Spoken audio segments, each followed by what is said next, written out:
Anything goes, ladies and gentlemen. Well, almost anything. Give us a call, 846-8255. You can go for it. But just don't go too far. Right? Yes. Yes. Yeah, at any point today, dial us up. We do have a packed show. We've got 3 great guests, and tell you about those coming up in just a little bit. But all throughout the day, feel free to call or text us with whatever you got, 846-8255. Toll free, 866-338-1059. We like to open it up a bit on Friday. I mean, it's been a long week for a lot of folks, and we like to keep it real on Friday. Some might say that it was pretty open on Thursday. I'm just curious, was there any result from the little Experiment? experiment The last social night? experiment? I did not I did not fulfill my responsibility and conduct the social experiment. Did you, Rich? No. No. Okay. No. That wouldn't have, that wouldn't have been a good experiment in my house. I mean, that would be like the least thing that would bother my wife based on like other things I say. I mean, Yeah, just broad or dame, she'd be like, what's that? I'm kind of in the same boat. Well, plus your wife was probably not in a great mood yesterday after the princess reneged on a deal. Oh, no. No.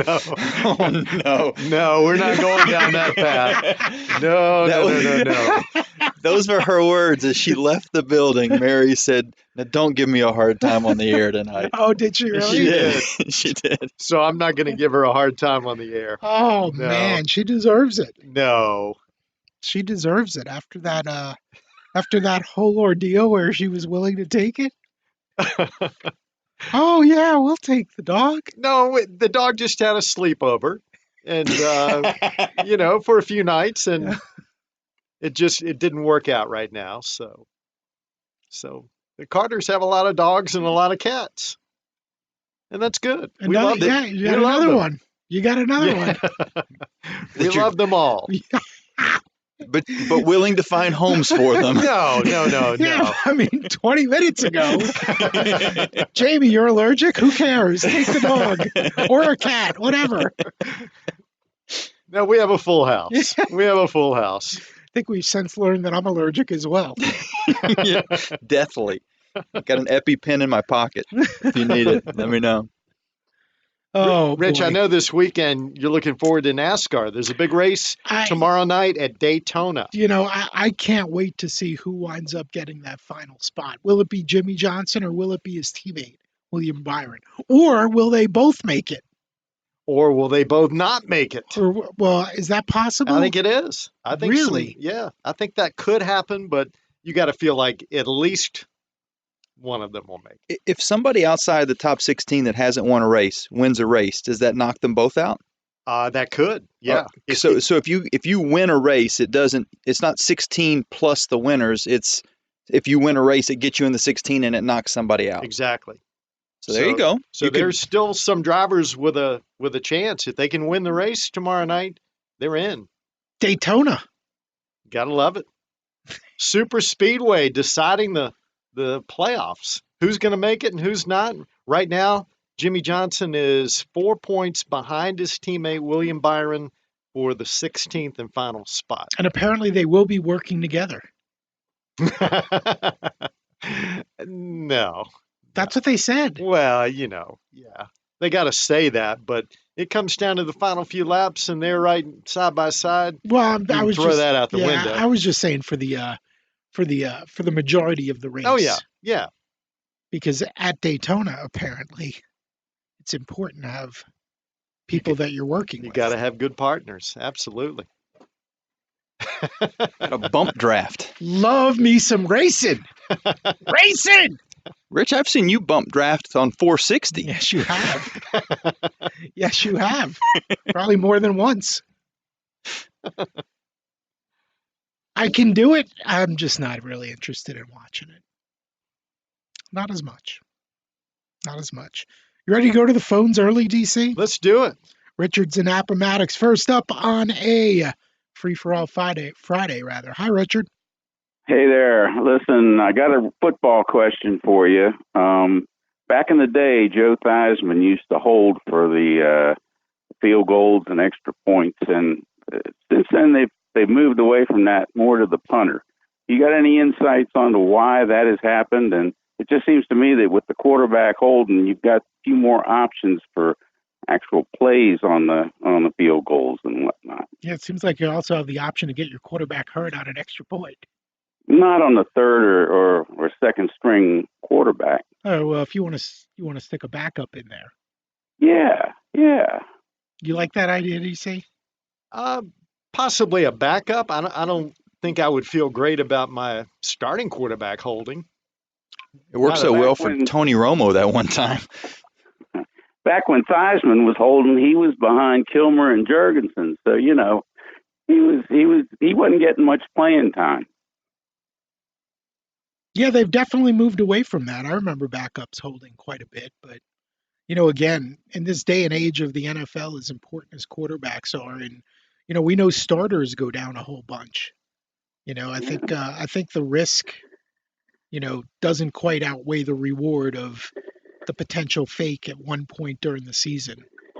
You might be right, but I guess the punter's a pretty important guy to have healthy too. I don't know if that's important as a quarterback. Depends on the team. Really important for the Jets. But then again, is it really? Because they do a lot of punting. If you're doing a lot of punting, is it really that important? All right. That's Thank a good you, question, though. That's a good question. Appreciate the call, Richard. You betcha. Bye. 846-8255. Wasn't expecting that one, but Hey, we're getting close to football. it's a free-for-all Friday, too, so you What never are we know like? what you're going to get. Are we 2 weeks from Sunday? From the NFL. Yeah. Man, that's And then we're 3 weeks away from the Who's and Hokies. September 19th in Blacksburg. The Who's and Hokies to kick it off. I can't wait for that. That's going to be exciting. First game of the year. That's going to be a big deal. Who's going to be Tech's quarterback, TC? Oh, I think it'll be Hendon Hooker, All right. without a doubt. We got Mike Barber of the Richmond Times-Dispatch coming up in just a little bit later on. John Keim of ESPN. We'll talk some Washington Red. The mouse. Yeah, that team. He blames the mouse. Yeah, no, that wasn't the mouse. That was me. It's usually the mouse, but this time it was me. That's a pot on the board, Yeah. my friend. The mouse is over there. You may be able to fool the people in Radio Land. No. You're not getting away with anything in this studio.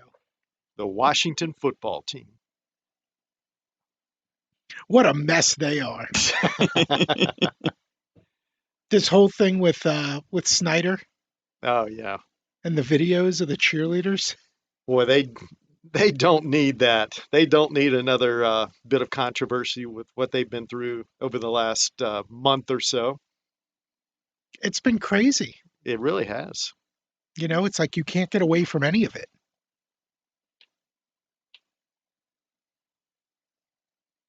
Sometimes I think you should just go for it. Oh, my goodness. Mm. But the red. Oh, He threw me off. they do have some. They have a lot of local players on the team. I wasn't expecting it from Dennis yeah, at all. I just want to make sure you were ready on the buzzer over there. No, not at all. They do have a lot of local players that we have to root for. They have a ton. Yeah. Plus, they're the local team. Yep. A lot of people love themselves some Washington football team. No. Uh, This isn't going to be easy. Can I blame the cat or something? Not until you have one. Yeah. Hey, bring me a cat, Dennis, so I can blame I can it. help you out there, Jamie. That's not a problem. He's going to show up with 5 animals on Monday. Just be like, which one do you want? I'll take the ferret. I don't have a ferret. Oh, okay. Sorry. Back to Appomattox we go. Frank. Yes, hammer time. How you doing, Rich? Hammer time. What's going on, man? Oh, nothing much. Just working. Listen to the radio. Good, good. Appreciate you tuning in. What's on your mind, Frank? Hey, NASCAR. Yep. What about Hamilton and Bubba Wallace and Michael Jordan buying out Petty? Yeah, I've heard talk about that. Is that a done deal, or are they pretty much very close to completing that? It's not a done deal, but they're getting pretty close to it. Wow. I was just wondering what y'all's opinion is on that. Who? And I know, Rich, you got a great opinion on that. Who's Petty? Oh, wow. Yeah. Kyle, right? Is that who we're talking about? Kyle Petty? Kyle Petty. Wrong, Petty. Wrong No. Petty? No, Richie Petty. Yeah. Oh, the Queen. Richard I mean, the king. Petty Motorsports. No, I've heard of Richard Petty, just for the record. But I don't have any insight as to that possible acquisition. What do you think of that group? I think it's gonna be good, because Petty is gone. They're not putting the money into it. And you get Michael Waltrip and Hamilton, they all have money. And then you got Bubba Wallace, who's going to be probably one of the head guys. I think Hamilton's going to be the other driver involved in it. They'll go to a two-team situation on it. I kind of like that. Yeah. Anytime you can get some partners in there that have some money and can help make your situation a lot better with resources and better organization, I think it's a good deal. Yeah, and then they're going to switch the car dealership also. That hasn't been finalized yet. They are switching car dealerships too. I think it's Toyota. Oh, wow. Wow. That's pretty big. That's big time there. Yeah, especially with Petty, because he never ran Toyota. He's always American made. Mm-hmm. Wow. Big shock. Yeah, that's Shake up. that's pretty big news there. And you think that'll happen here maybe in the coming week? I expect that's going to happen, what I can understand, with the next 2 or 3 weeks. Right. Huh. What do you think about the race tomorrow night at Daytona? Do you think Jimmy Johnson is going to find a way to make his way into the playoffs? I expect they're going to probably fix the way where he can get in there. Just for, viewership. Well, and this being his final season, it would be kind of a shame for him not to at least make the playoffs in his final full season. Yeah, because he lost 2 weeks to the coronavirus that he had and everything. Right. But look for Kevin Harvick to win. He's won, 7 races this year, and Hamlin 6. He's already clinched the regular season already. Those guys have pretty much dominated, with the exception of Brad Keselowski has had some good races, and Chase Elliott had a turn there when he was racing pretty well. But for the most part, it's been Harvick and Hamlin all year. Yeah, and then Martin Truex came in, did a couple of them. Yep. And everything. You think this is this the year Hamlin's going to win the championship? He doesn't have one yet. No, I think Kevin Harvick can go for the next one. It's hard to go against Harvick the way he's been running. He's good at about everywhere. Yeah, I mean, like last week, Dover, he ran pretty good. Then he figured out what Hamlin was doing on the first race, and then turned around second race. He just dominated everything. Mm-hmm. What do you think, Rich? Rich, you are oddly silent. Rich, I got Tony Stewart this week. Smoke. Tony Stewart's just barely alive, Rich. Come on. Man, Rich, who you got this week? pass me by. I got Earnhardt. Earnhardt, Earnhardt died in 1980. the little one. Oh, Junior. Carrie. Good. That's pretty How about good. that, right? That's pretty good. Right, Carrie. Yeah, he's not running this year. I think. Man, I that's thought I not had one Earnhardt. there. That's from his first wife. Okay. Yeah. It's hard to keep up. Is she running this year? Just go for it. I'm gonna let y'all go. Thanks, Jared. Thanks, Frank. Appreciate the call, Frank. Hammer Time Racing. Yep, having time racing. Number one. Hammer Time Racing. Oh, good Lord. Rich, why don't you take Jimmy Johnson? He's won 3 times at Daytona. He needs a win tomorrow night. I'm not taking him. Come on, take him. I don't want him. No, you don't want him? No. Okay. Take William Byron then. Steve Park, I got. No, he's not racing. Who's the guy that used to wear penny loafers? He didn't wear racing shoes. He wore actual penny loafers. Why are you looking at me, DC? Tell me, Rich. Who was it? Do you know? No. I'm drawing a blank right now. Wow, Frank would have known for sure. But old school guy, never won, always started 43rd. Dick Trickle. Maybe. I don't think it was, but it was someone, maybe Nemechek or something. I don't know. It was someone who always. Front row Joe, see? Right? Rich knows front row Joe Nemechek. Maybe it was. Maybe it was. Joe? Yeah. But Rich, you switched dealerships recently too, didn't you? I don't understand what's all going on with that NASCAR talk. I don't think. Well, I don't know. Good old dealership wasn't probably exactly what he meant, right? Manufacturer. Yeah, there you go. Yeah. It's all right. We know what he meant. Right? Hey, it's free for all Friday. You can talk about anything you want to. Yeah, you never know. I mean, we've gone from football to NASCAR. And not just football, but the use of the punter on extra points. That was amazing. Crazy. But it's a good point. I mean, because you do see several punters now holding on extra points. Well, I'd say it's probably a majority now, isn't it? And it sure is awkward when it doesn't work out and they're out in the flat trying to find a receiver to throw to. Just total chaos. Well, but you got to figure too that the extra points haven't been moved back. That, you're not faking an extra point from the 20-yard line. Right? Because if you're going to go for it, you're going to take the ball. You got to put it at the 2. Yeah. Right. That's a good point. So there you go. There's that too. Take that. We haven't talked about the NBA yet today. Let's talk about the NBA, Rich. Okay.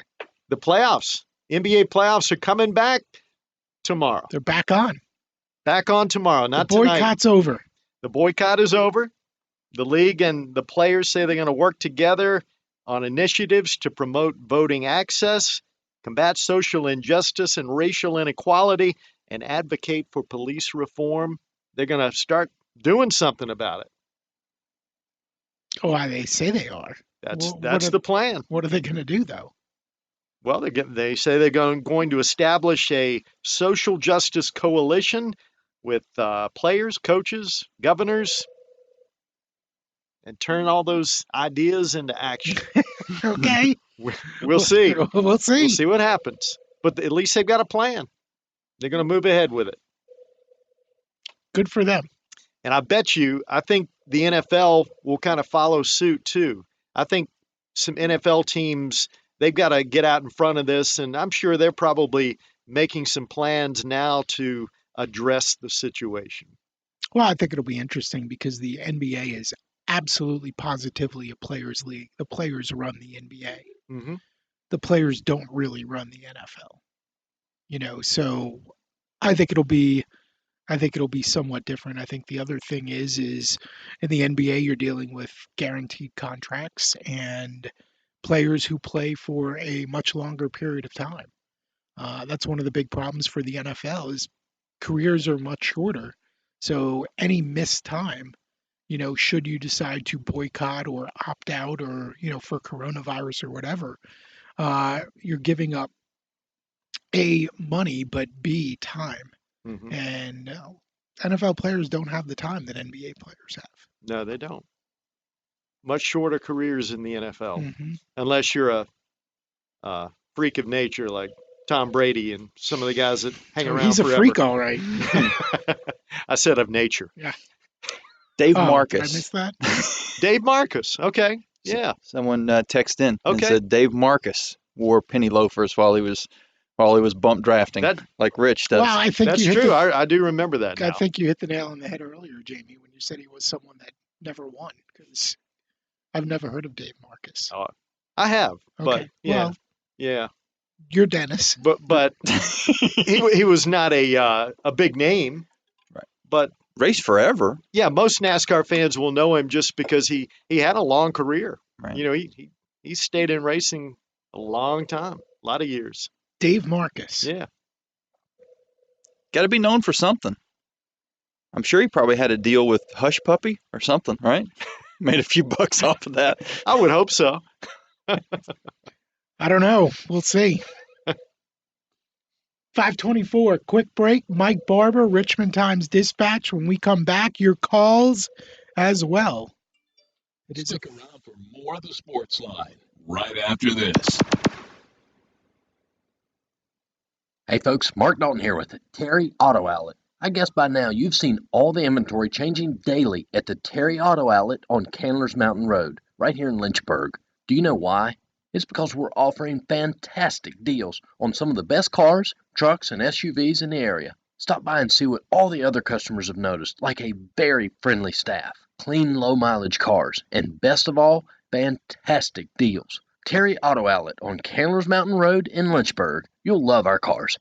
Hey, it's Brian Bowen of Integrity Financial Planning. On this week's show, we're talking about how to pay less taxes in retirement. Check out Retire Integrity tomorrow morning at 9 a.m. on WLNI. Call Brian at 866-867-5264. Hi, I'm State Farm Agent Kim Gardner. And I'm Chip Harvey. Melinda's doing it, so is Ed. Matt's been at it since February, and Gary started even before that. And guess what? They're all saving by doing so. What's that? They're all using the Drive Safe and Save app from State Farm and saving up to 30% on their auto insurance. How about you? Are you ready to get it and save? To start Drive Safe and Save, call me, Chip Harvey, on Timberlake Road next to McDonald's. Or me, Kim Gardner, in Amelon Square, Madison Heights. And like a good neighbor, State Farm is there. Quality and durability are the hallmarks of the Bush Hog Rotary Cutter. Their units are designed for the toughest jobs, with maximum performance and durability, from cornstalk shredding to roadside cutting or field cutting. Many Bush Hog cutters have been on the job for over 30 years. There's a difference between an investment and an expense. Perfect for farm use, roadside, small plot, and pasture mowing. There's a size just right for your operation. And now they have 36 months free interest on rotary cutters. America's best rotary mowers. Built tough in Selma, Alabama. And sold by Boone Tractor. Bush Hog. Serving America's farmers and ranchers since 1951. Get your Bush Hog today at Boone Tractor. Learn more at BooneTractor.com. Boone Tractor. The best deal around. The Rotary Club of Forest is proud to present the 3rd annual Field of Honor. Between August 29th and September 11th, more than 700 flags will wave along Graves Mill Road as a tribute to our past and present American heroes. And new this year, a special emphasis on healthcare heroes. Sponsor a flag in honor of your hero by visiting forestrotary.com. Listen to the Morning Line for special coverage of the Field of Honor, 105.9 WLNI. Local, Lynchburg, LNI. In America, the zip code you're born into can determine your future. If this baby was born a couple miles away, his chances of dropping out of school skyrocket. Born 5 miles farther, his chances of experiencing violent crime rise. But just one town over, his chances at a healthier life improve. At the Y, our programs help all kids thrive, no matter where they're from. Support your local Y at ymca.net/for-a-better-us. WLNI Weather is brought to you by Mabry Automotive Group, home of the Million-Mile Warranty. It's WLNI weather time. Here's WDBJ7. From WDBJ7, I'm meteorologist Ian Cassett. Could see some showers and thunderstorms overnight with increasing clouds otherwise and a low around 71 degrees. Saturday, the remnants of Laura pass overhead with showers and thunderstorms likely through the early afternoon with a high near 83 degrees. Wind gusts could reach up to 25 miles per hour. Virginia Tech, the Liberty Flames, and all the best local sports talk has to offer. The Sports Line with Rich Roth and Dennis Carter. 5:29 on the Sports Line. Welcome back to the show. It is a free-for-all Friday. 846-8255 if you want to jump in. Busy show. John Keim talking Redskins a little bit later on. Right now, though, Mike Barber, Richmond Times-Dispatch, covers the Who's and the Hokies and joins us now to talk some ACC football. Mike, what's going on? How are you? I'm well. I'm sitting here with the baby watching the Yankees and Mets play baseball that supposedly counts, so I can't complain. Say hi to Dennis Carter, Mike. Hey, Dennis, great to hear you again. Hey, Mike, good to be on, and I know you're staying busy with all the football news going on with the starting quarterback named at Charlottesville yesterday, and I guess the Hokies still haven't named their starter yet, but have you got Hendon Hooker kind of penciled in as your Hokie starter at quarterback? Yeah, and Dennis, I think, and this is nothing against Hendon or Brendan Armstrong at UVA, but I think the COVID situation kind of gave an advantage and a leg up to the guys who've been around and the guys who've had starting experience. You look at Tech and they've got games, 8 of them with Hendon Hooker as the starting quarterback to look at, and really nothing with Braxton Burmeister to look at. And you look at UVA and, Keim Thompson, the transfer from Mississippi State, extremely talented, extremely dynamic, but, they didn't have the spring to kind of evaluate Brennan, which would have given them the fall to evaluate Thompson and kind of made things a little more even. So, and I think these are probably the choices they would have ended up with anyway. But I definitely think that COVID, losing spring, this kind of weird preseason gave an advantage to guys who had been the starter or the incumbent or had at least been around. How long do you expect it'll be before Tech actually makes the formal announcement? I mean, I guess they'll have a play card in the press box, assuming we have a press box on game day. They're not the most forthcoming with information. Now, I think they'll make a decision about who the quarterback will be here probably in the next week and a half, if they haven't already. As far as telling the media, telling the fans, I don't think they're in any rush for the usual to share that information. But, at some point, guys, you have to start changing the way you split up the reps in practice. You have to start building that chemistry of somebody as your team leader. Now, an interesting wrinkle to all this, with COVID and with quarantine and with all the rules, and we saw some updates from the ACC today, you've got to be prepared to have a little more depth than usual. So I think there's a real honesty when coaches say they're preparing 2 or 3 quarterbacks to play this year. Yeah, you better have 2 or 3 ready, like you said, because you never know when somebody might contract the COVID and be out, and you have to go to that second, third option. So you better have everybody ready. And speaking of Virginia Tech and UVA, they play in the first game on September 19th in Blacksburg. How excited are you to see them play in game 1 of the season, Mike? Yeah, I mean, I'm excited for any college football. You could have played anybody anywhere, and I would have been pretty excited. The baby thinks that's funny too. I would have just been jazzed for that. But it's intriguing. Ideally, I like them playing later in the year when both teams get a chance to kind of find themselves. I thought last year was the perfect scenario where you had them playing for the division title. To me, that's the gold standard. That's what you want. But this is a crazy year. It's a crazy season. It's a crazy time we're all going through. And the fact that the first game I get to talk about and think about is probably going to be UVA Virginia Tech. I'm okay with that this year as long as it's an isolated occurrence. What are the odds, in your opinion, and understanding you're not a doctor and probably don't know much more about this than anyone else out there, but what's your opinion as far as whether or not we'll see that game? And if we do see it, how much of the season will take place? Yeah, and you're right. I don't have any medical expertise here. What I have is, a lot of time scrolling through Twitter, which is usually a terrible thing.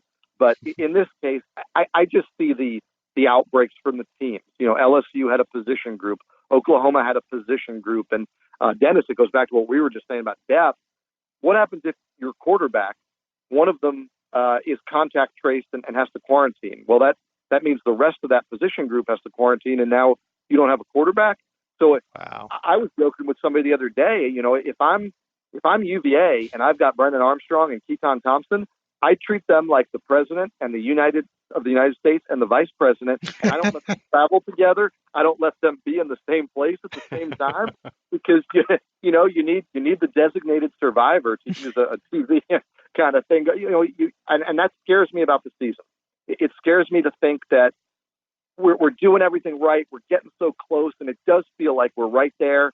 But if you get into week 1, 2, 3, and every week a team is playing without their wide receivers, playing without their offensive line, or just having to forfeit or reschedule, we've already seen things moved around. NC State, Virginia Tech got moved, and it's great. It was great planning to have that flexibility, but how many times can you do it?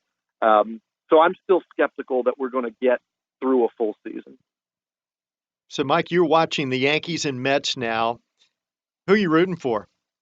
Well, I'm a longtime Yankee fan. I grew up in North Jersey. I used to work at Major League Baseball, and my job, if you can call it that, was to go to either a Yankees or a Mets game every night because every team in the majors came through New York. Longtime Yankee fan. I'm sitting in the basement with all my memorabilia, my Babe Ruth autographed bat. So, and the Yankees are up 4-1 right now, so things are going well. Who's the baby rooting for? He doesn't know it, but he's rooting for the Yankees. We'll have that explained when he gets a little older. Right now, he's still mastering running. How old's your baby, Mike? He's 14 months. Wow. Yeah, so that's been fun. And fun's a relative term. I'll tell you the truth. It's the silver lining of what we're all going through right now is that, I've spent my whole days at home with him. So even if I'm on a Zoom call, he can come walking into my office and, he's not at daycare. He's home with us. And there's a lot, really bad about the situation we're all in. But for me, that's been kind of the silver lining of I get to watch every little development for this guy. And you mentioned the Zoom calls. It's kind of the nature of where we're at, where that's how you guys are conducting interviews and, hearing from coaches and players. How do you expect this all to work out as far as your job once we do get some football? It's going to be really interesting because what we've seen to this point is the schools were kind of left up on their own to how they were going to do it. And, everybody's different and every program's different. I mean, I look at the two schools I cover.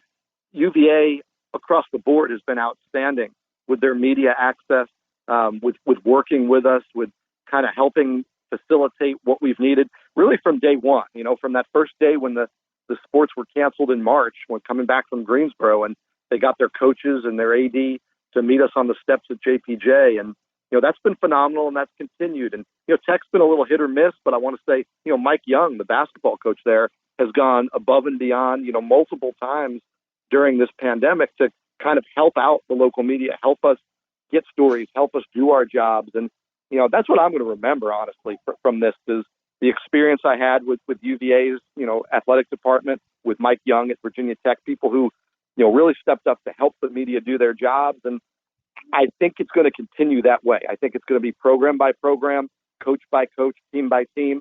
And I hope that the media is included. But obviously, you got to keep safe. You've got numbers to work with. My hope is that every outlet gets a seat in the press box once we start actually playing football. Boy, you're talking about Mike Young. That's a little bit of a change of direction from the previous administration there.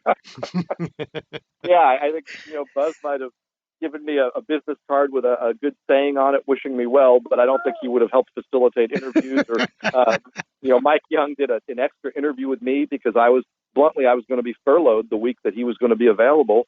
And when I told him, he said, "You let me know what works for you. I'll call you and we can chat." And that's what we did. And, he's been great. He's been great to work with. And I think he's a great hire. I hope that by the time we're into basketball, we're seeing games and we're seeing what's next from that program. I think a lot of people, like you said, Mike, a great hire, Mike Young, and a lot of people are rooting for him just because he does have the local roots, and he's a guy that is very nice, and you like to see good guys succeed in this business, and he's got his hands full, but I think he's off to a good start there in Blacksburg. Getting back to the football side, it's year 5 for Bronco Mendenhall and Justin Fuente. How critical of a year do you see this for Justin Fuente in Blacksburg? Yeah, it's a great question, and it's one that I've flipped on now. I was going into this year thinking this was an absolute make or break for Justin Fuente, and I say that because of they've been good, then they've been down, and people were in love with him year one when they had that great season and 10 wins and everything looked great, and then things have kind of been declining, win-loss since then. There have been some hits and misses recruiting-wise. I really thought this was going to be a make-or-break year for Justin Fuente. I thought it would be a make year because I think he's got a really good team coming back. But I hope and I believe that this COVID crisis, that I think people are going to be judged a little differently. And I don't think guys who are maybe a little bit on the fence are going to be let go. I think teams are going to be less likely to move on from coaches to make these, rash decisions sometimes, right? Guys are fired in year 3, year 4, year 5. And, sometimes is it the right call? Maybe it's the right for your fans and your boosters, but, maybe they would have gotten it going with another year or two. We've all talked about Frank Beamer's career arc at Tech and where would that program be if they had canned him early on. So I think that because of the circumstances, there's a little less importance on the results this year in Blacksburg. But I also think Justin Fuente's got a pretty good football team and will probably put up results that would have kept him employed anyway.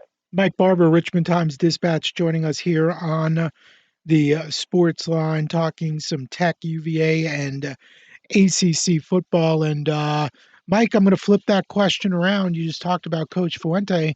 How about Coach Mendenhall? I mean, it looked like that was a much rockier start for him, but things have certainly turned around up in Charlottesville. And I know there are some questions heading into the season, especially at the quarterback position, but they've answered that question, at least as far as who the guy's going to be.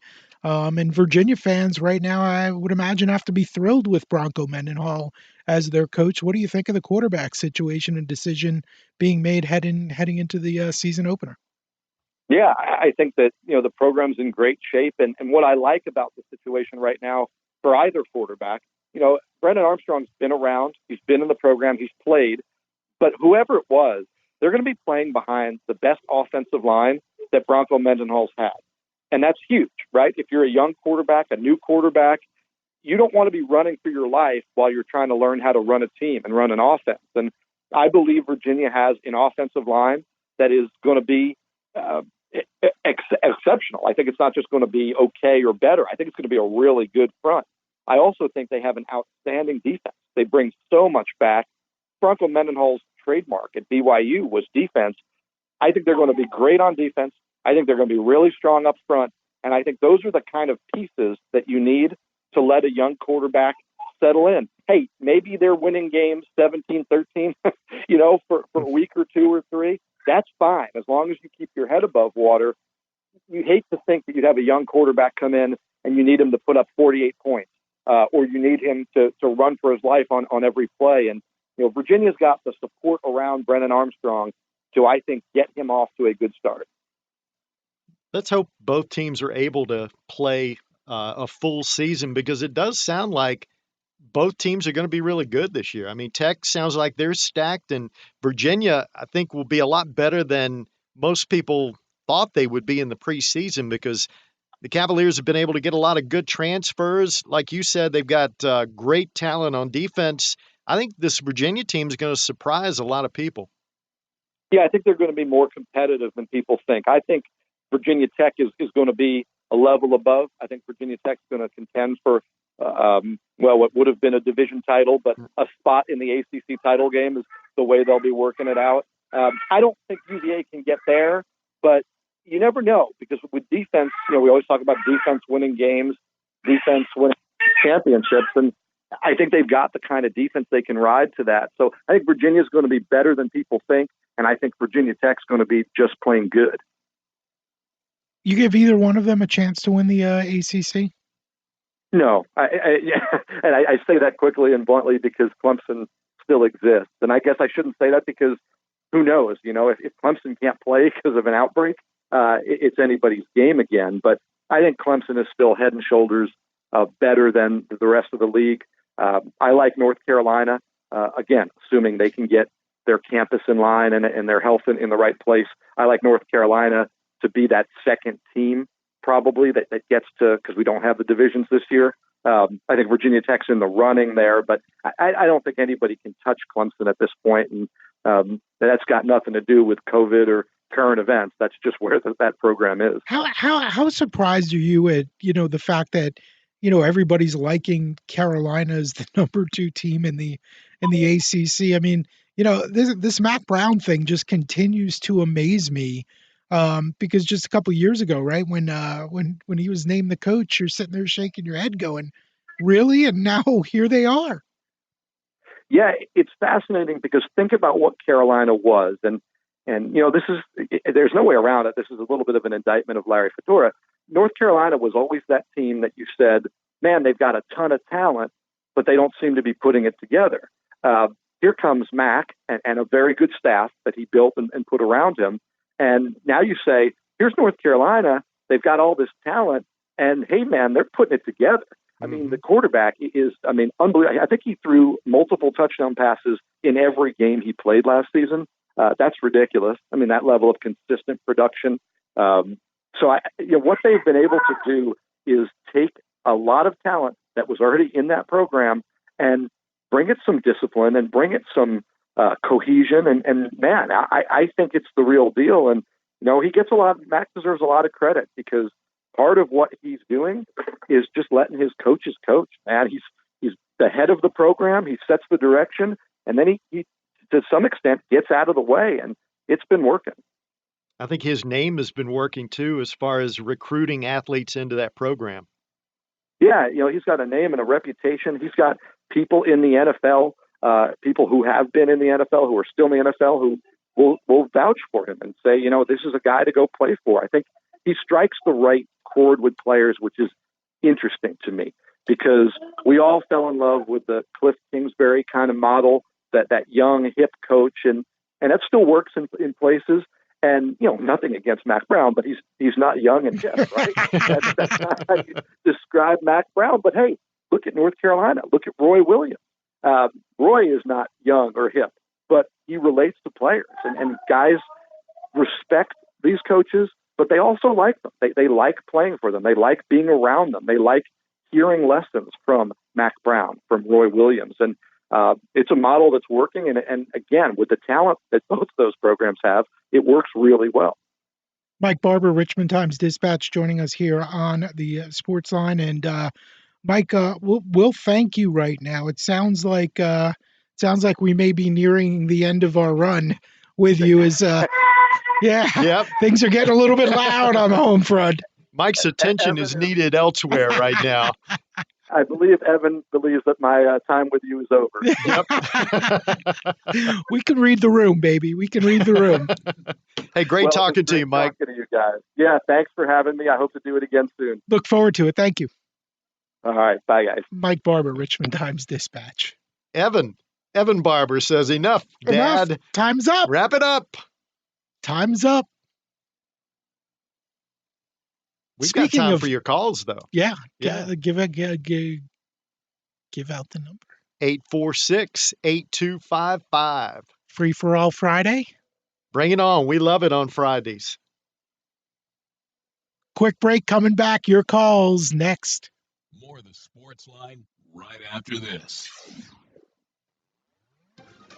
We're joined by Carl Miller, principal broker of Carl Miller Realty. Carl, congratulations. Thank you, Mary. We just opened up our new business over on Timberlake Road, and it's been a long time in the works, but we're really excited to launch Carl Miller Realty as of August 1st. Congratulations, and well-deserved. Carl, we've been in a competitive housing market for quite a while now, and how long can people expect that to last? Well, first of all, we're in a housing shortage. As one of my coaches and mentors says, that housing is the new toilet paper. However, unlike a commodity that can quickly be resupplied in a factory, housing takes a long time to catch back up to the market demands and the shortage that we're experiencing. So I really feel like we're going to be in a housing shortage in the U.S. for the next 5 years. Wow. So if housing has suddenly dropped by 30%, how is that affecting the local market? Right. So you're right. Market has dropped about 30% in February. Before we hit the pandemic, there was 520 homes for sale. As of August 12th, there's 368. The average days on the market for a single-family home right now is about 12 in Greater Lynchburg, so homes are selling really fast.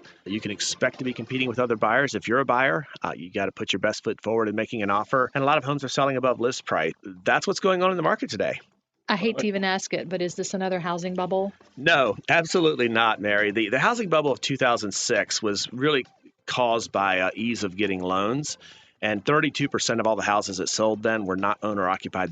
This demand that's on the market right now is by legit buyers, owner-occupants. So I think that the market today, because it's being driven by legitimate owner-occupant demand, the shortage is going to last for a while, but it's certainly not another bubble.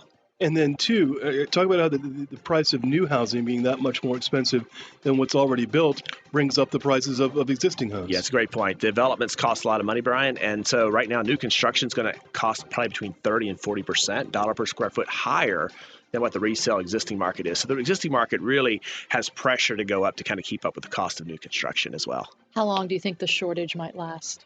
We don't know for sure. And I would just say this, outside of a catastrophic economic event, it seems to me the balance of the local housing market is going to favor sellers. Again, I feel at least for the next 5 years. Thank you, Carl. Carl Miller, principal broker of Carl Miller Realty. And again, congratulations on the new venture. Thank you, Barry. We're really excited. And stop by and see us at 7700 Timberlake Road anytime. Take a look under your bed. Find stuff under there? What about jobs? No? Now try your basement. There's a pair of overalls that overall you're not so into anymore. A perfectly good laptop that hasn't seen your lap in months. And even more stuff. But still no jobs? Well, you really have both. See, stuff is defined as household articles considered as a group. Sometimes this stuff is no longer needed. Wait, no longer needed? That can't be right. Because remember those jobs you were looking for? Those are really needed. And they're the stuff inside your stuff. Even inside that winter coat that moved with you to Phoenix. Our job is to unlock those jobs. And it starts when you donate your stuff to your local Goodwill.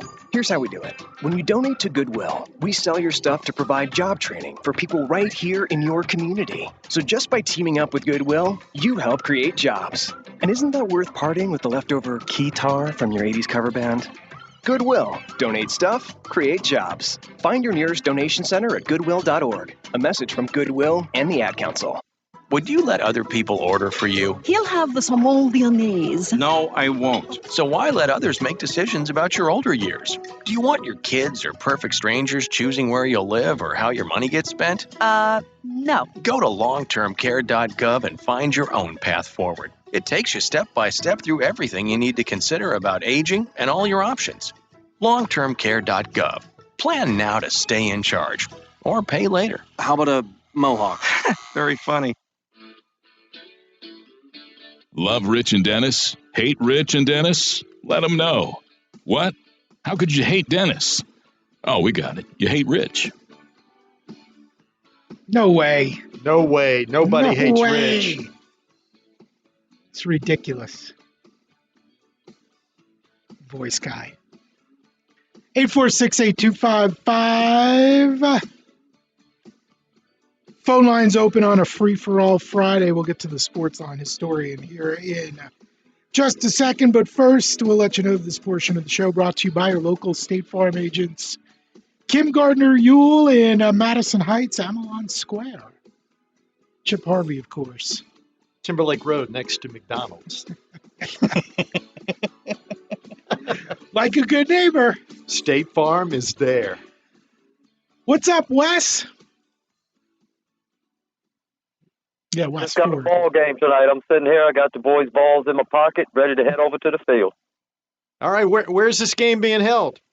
Miller Park. Miller Park. Oh boy. All right. Dennis, I remember plenty of times I'd look up and Dennis would be standing behind the cage right here. Yep. With his camera set up, film a few minutes of baseball. Yeah, absolutely. Well, the part you got of me all the time was my butt because you were right behind me. So that was great. The dude, Hammer Time, Frank from Hammer Time Racing calling in. How about that? I know that's a flashback for sure. Look, fellas, I just want to say I'm very disappointed that neither one of you called your wife a broad last night. Because you have broad and chick. Rich, I figured you'd go with the more traditional B and C word instead of broad and chick. But Dennis, you could have at least tried. I could have, and maybe I will over the weekend, depending on how courageous I feel.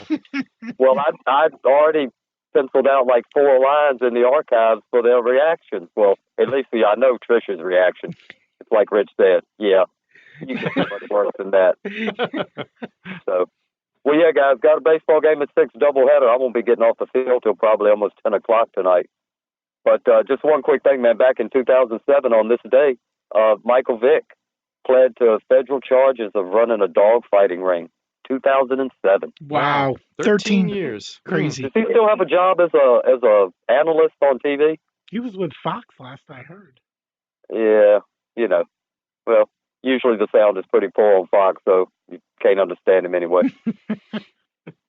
Thank you, Wes. Guys, y'all have a great weekend, fellas. Have fun at the ballpark. I always do. It's all about the kids, shaping and molding young minds into a focused worldview. There you go. Later, fellas. We wouldn't trust see you, Wes. anyone else. You don't trust anyone else to do that other than Wes. Craziness. DH. Rich, how's it going, guys? DC, great to hear you back on the air. Absolutely love it. Thank you, DH. It's good to be here. Good to be here with my buddy Rich. I can only imagine. Hey, I was going to call and I was going to try to, because back when I was working with you at the television station, a lot of afternoons, you would be a guest, doing a guest appearance on the Sportsline talking to Rich. And so I'm sure everyone had this image. I just wanted to give everybody a little bit of inside baseball as to exactly what was going on. So everyone, I'm sure, had the image that the great Dennis Carter was in his palatial corner office surrounded by his numerous awards when he's making his guest appearance with you, Rich, while he's being interviewed by you. That's what I assumed, DH. That's what I assumed. It's not going there. It's not going there, guys. I hate to blow the image, but in actuality, Dennis, there was a stairwell off of the break room near the back door at WSET. And when I would be leaving at the end of the day and Rich would be doing his segment with Rich, that's where Dennis would be, was sitting on those steps in the stairwell back there just off the break room right at the back door. And so, Rich, sorry to blow the image, buddy, but, there you have it. Just hide it out in a stairwell, huh? And that's a true story. better than a bathroom, I guess, right? Better than the bathroom, yes. The bathroom was right up the steps, though, just in case.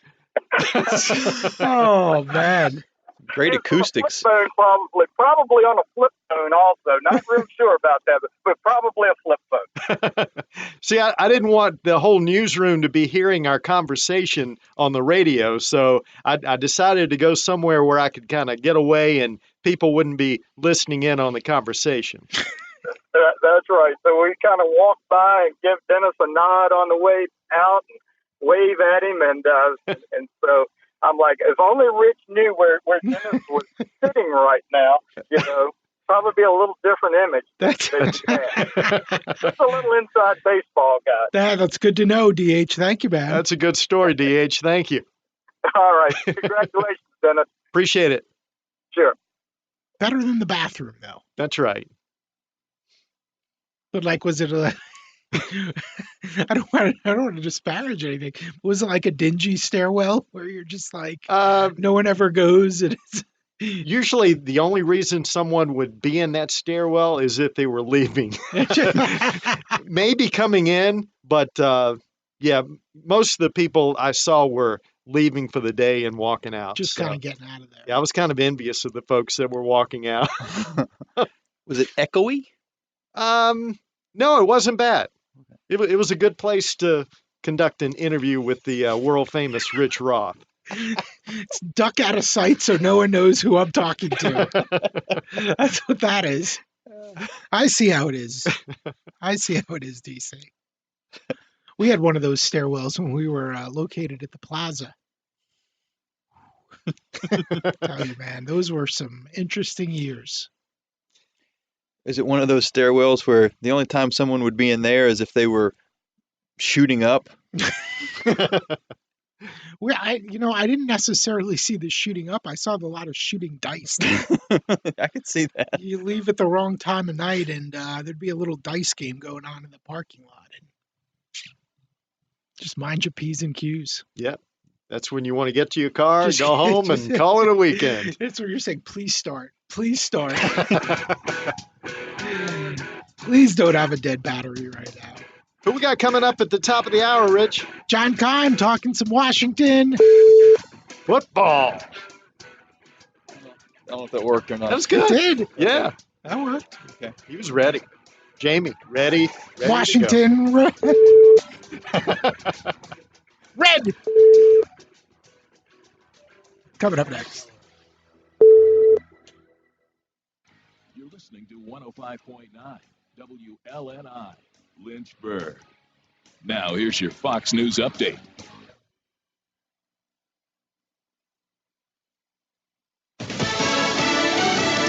Taking on police reform. I'm Lisa Lacera, Fox News. A Republican leader in Wisconsin says lawmakers will discuss the issue after the police shooting of Jacob Blake. The Wisconsin Senate holds a special session Monday to address a package of police reforms following the police shooting of Jacob Blake, who Kenosha Police Chief Daniel Miskina says is no longer being guarded at a hospital. He is and has been under the guard of an outside agency because he's under arrest, and it was for an outstanding warrant for third-degree sexual assault. Meantime, the teen gunman who allegedly killed 2 protesters and injured another also remains in Illinois awaiting extradition on murder and other charges. Things were quiet last night, though over 1,000 National Guard soldiers and federal agents remain on the ground here, headed into the weekend. Jeff Manasso, Fox News. Jacob Blake's father, one of the thousands who took part in today's March on Washington, marking the 57th anniversary of Martin Luther King's I Have a Dream speech. There are 2 systems of justice in the United States. There's a white system and there's a black system. The black system ain't doing so well. Many of the family members of those who have been killed or injured at the hands of police spoke today. Organizers say they're calling on people to come together to end the violence. The number of dead now from Hurricane Laura, at least 14, as Lieutenant Governor Billy Dungusser of Louisiana says the coastline has been devastated. We need to get the electricity back on, and we've people reaching out from all over to help. We're going to be needing to feed people. The chemical fires and the casino lodge under the bridge to add to difficulty, closing I-10. Hundreds of thousands are without power and water. Officials say it could remain that way for weeks or longer. Wall Street at the close, the Dow gained 161. The NASDAQ added 70 points. America is listening to Fox News.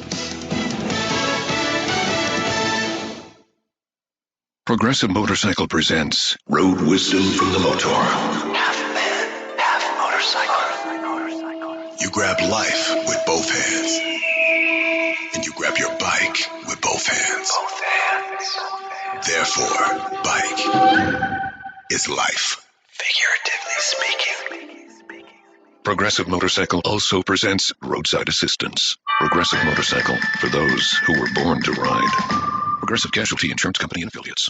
So who is your wireless provider? AT&T, Verizon, T-Mobile? The average person is saving $400 a year by switching to Pure Talk USA. Pure Talk is on the same network, same towers, just 50% off in terms of price. Right now, get unlimited talk, text, and 2 gigs of data for just $20 a month. Switch to Pure Talk today. Now, from your cell phone, dial pound 250 and say Pure Radio. That's pound 250, Pure Radio, Pure Talk USA. Simply. Dr. Jay Salmon is a Lynchburg pathologist who thinks kids need to be back in school for their own well-being, but he's worried about the possible consequences. My big fear is that a teacher is going to get sick, and it really wouldn't take but one teacher. We might not even really know if it happened in school, although I do think that's a very risky environment, and it really won't take much to paralyze a large number of people. Something bad happens, and it gets spread all over social media and the regular media. And that can be a paralyzing thing. I'm very worried that that's what's coming. And if fear is driving what we need to do, we lose sight of the fact that there are so many kids that this is just a terrible impact on them. It's easy to ignore and push that aside and focus only on these things that we're seeing right in front of us. That really worries me. The Morning Line, weekday mornings from 6 to 9, right here on 105.9 WLNI.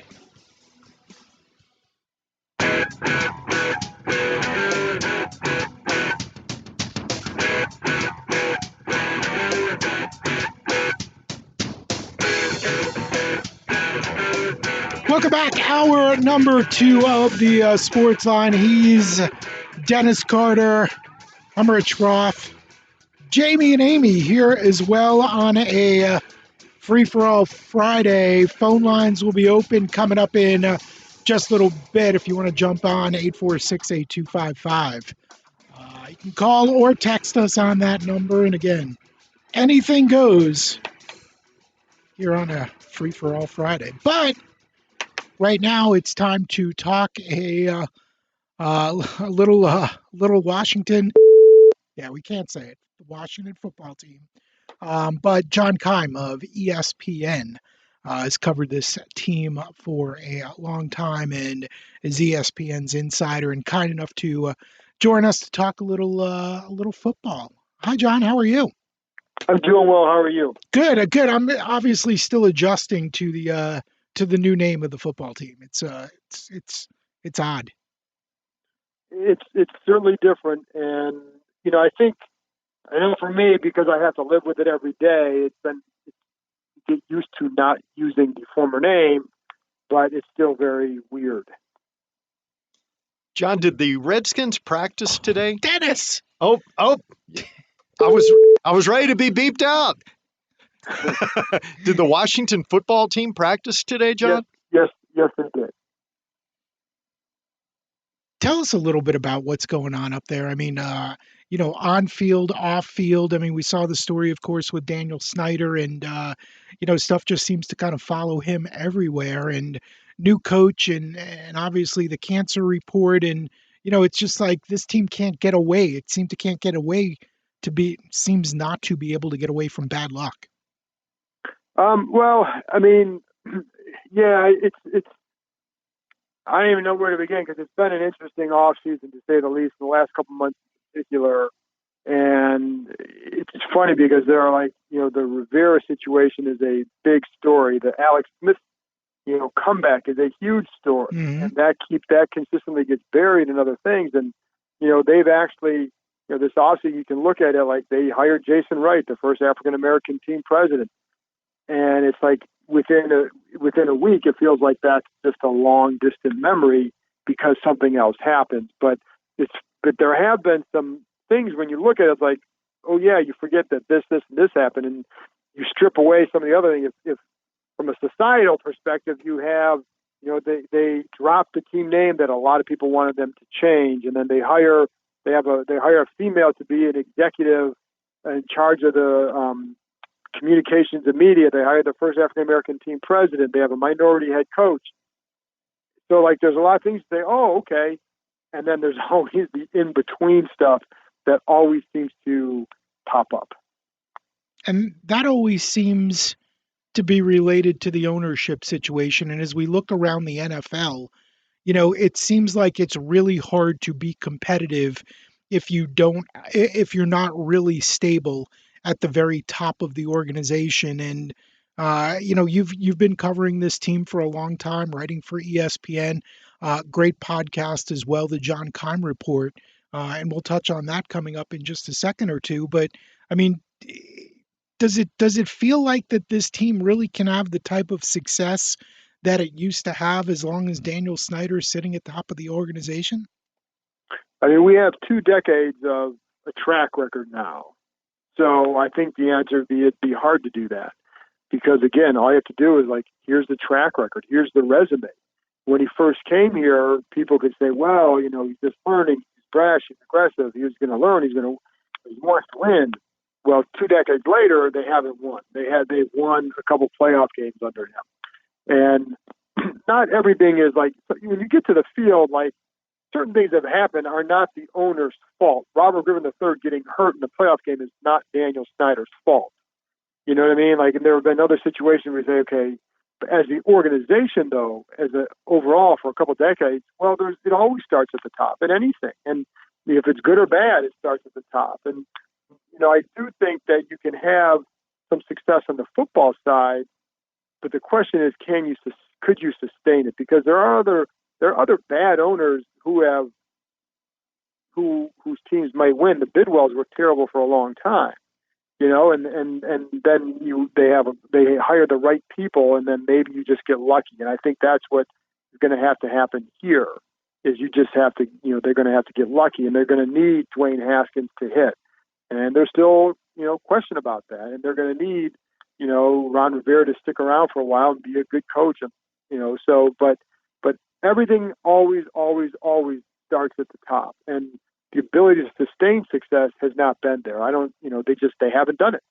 So until they do it, the answer is no, they can't. But again, they have a young roster now and they have a good head coach. If they don't if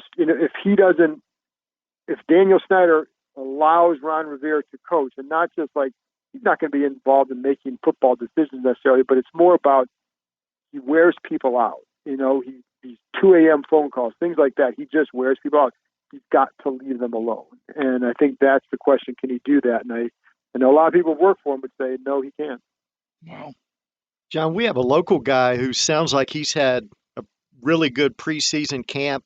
Logan Thomas, the tight end, who sounds like he's going to be competing for a lot of playing time this year. What do you know about Logan and how he's done so far? He's done well. And I think, when they signed him, I think they view him as a number 2 tight end. The problem is they don't have a number 1 tight end. Mm-hmm. So he's by default number 1, but he's really a number 2 tight end. I think he'd be good in that role because he's shown he's a good athlete, and he has shown a good rapport with Dwayne Haskins in the red zone. And some of that is just his size. He's also getting more accustomed to playing that position after having played quarterback in college and a little bit in the NFL. So I think he's still adjusting to, he was talking today about this, that he's getting used to the run techniques, the routes and all that, the way he needs to run them, et cetera. You just keep learning. It just doesn't happen right away when you switch. That's why a lot of guys don't switch, because it's very, very difficult. So, but he's done well. I think, as an all-around tight end, they still have to get somebody. They still have to go out and get what they need is a Jordan Reed. And unfortunately, Jordan Reed couldn't stay healthy for them, but that's the kind of guy they need. And Thomas would be a very good complement to that kind of a player. But right now, I think he's their best tight end, most consistent, certainly in camp. ESPN insider John Keim joining us here on the Sportsline. Check out more of his stuff, including his podcast at the John Keim Report. That's Keim, Keim. So JohnKeimReport.com for the podcast and more on the Washington football team. And you mentioned Dwayne Haskins and earlier touched on the amazing Alex Smith story and, the fact that, after his really long road to recovery and, just like to get your perspective on what an amazing story it is, just the fact that he's been cleared to play. But I guess the follow-up question would be, do you give him much of a chance to win the starting job? Oh, no, not at all. I don't give him, no, I don't. He hasn't even been in 11-11 yet, and so I don't see him doing that. I've always felt like this competition was between, and it has been, it's between Dwayne Haskins and himself. As long as he's showing what they need, that job will always belong to him. And I think the other problem with that is that again, Alex Smith isn't even in 11-11 yet, and I don't know when they're going to put him in there, and I don't know what more they need to see before they put him in there. So the fact that they haven't, it tells me that, they're not seeing or hearing what they need to from him or from anybody else. So, I think it's going to be hard for him to really make a mark on the field at this point. It's remarkable that he has gotten to this point at all. But to go beyond that, I think it's going to take a little bit more that I'm not sure that he is there at this point. John, one of Washington's draft picks was a wide receiver out of Liberty University here in Lynchburg, Antonio Gandy Golden. What are you hearing about Gandy Golden, and do we expect to see him much on the playing field his first year? Oh, absolutely, and a large part because they don't have a deep receiving core. Once you get beyond Terry McLaurin and Steven Sims, there are a lot of question marks. So they are counting on him to do something this year. Doesn't have to go in there and be a 50-catch guy. That's not what he's going to be right now, but they need him to contribute. And I think early on what you saw or what you were seeing and hearing is a guy who is still very much learning what to do in the NFL, learning, how to run your routes and learning where you're supposed to be and when and, the pace you're supposed to run with, et cetera, et cetera. It takes time. And what this is where the loss of the spring stuff hurts these guys because, typically you're going to work like what he's going through now is what he would have gone through in May and June after he was drafted, where as far as like, understanding the route tree that he has to run here and the plays, et cetera. So early in camp, I was talking to somebody about this. Like he almost sometimes it felt like it almost seemed like he was not truly jogging, but it just you could tell he wasn't going full because he was thinking so much. Mm-hmm. So they felt like he's starting to improve in that. So I think he's going to be a guy that I keep my eye on him. Like he may get off to a slow start, but I still keep my eye on him because they're going to need him. He's going to get opportunities because of the receiving core the way it is. And I think it's going to take time for him to fully get to where he needs to go because of the lost practice time, the lost on-field time this year. And that certainly complicates matters, but we know that wide receiver is one of the toughest positions to have an immediate impact as a rookie, right? And that's exactly right. And that's a great point. And I think, so you combine that with an off season where you're restricted to Zoom meetings for a month and for the first couple months, and you can't get out there on the field and pads or on the field until like late July, early August. That is really difficult. So again, his learning curve right now, he is back almost in late spring as far as where his learning curve is at on the field. And so you're right, though. It is hard because you have to learn to get off the line against NFL press coverage. It's dramatically different than what you face in the NFL. You have to, the route trees are different. The plays are, they're going to be different. The way they're called are going to be different. You have to learn the pacing at which you have to run. So there's just so many things, and then you have to read the defense because you're going to have to see like they might give you a look, and you might go out there with two routes, and the corner's looking like he's going to play press man, and he drops off the last second. Now you got to run your zone route. So you know what I mean? So I think there's like, and sometimes there's like, you may just run one route, but like there are sometimes, okay, get this look, you're running this. So there's so much to process that it does take time, but he's clearly a talented kid. And I think, people I talk to are certainly not down on him. It's just that they know it's going to take him a little bit to get to where he can go out there and really start to make a mark. How much of a shot do you give Washington in the NFC East? Depends what that shot is to do. You talking about last or first? Listen, you cannot go into this season thinking that they're going to compete for anything other than, third place. I mean, Philly's just better, and Dallas also looks better. So I think to me, if you're following this team, the way I look at it, like this is really a year about laying a foundation for what you want to do as a coach if you're Ron Rivera. And this has not been a, I'm going to say all this and watch him go out and win a bunch of games, but this has not been an offseason where it's conducive to a team with a young quarterback, a new coach, a new offense, a new defense to then go out and have success right away. So I think there's an understanding internally that they might struggle a little bit early, but it's really then going to become about the finish. And can you sneak a few wins that you couldn't have before? Maybe. Who knows? 2020 has been a crazy year. So, I was talking to someone today about like, wouldn't it be something with all the stuff that happened this year that, I've had no days off since like late June, that this would be the year they make a Super Bowl run. It's been that crazy. And it's like, you say it's like, yeah, sure, 2020, or I guess that was 21. But, but I don't, like, you cannot go into the year thinking anything like that. I mean, I think if they won 6 games, that would be a solid year for them. But it has to be like, how are these young guys doing? How does Chase Young look? How does the defense do? If the defense goes out there and plays really well, that's a really good step for the future. So I think this is as much about setting themselves up for 2021 as it is about anything else. See what Ron Rivera needs going forward, what the team needs.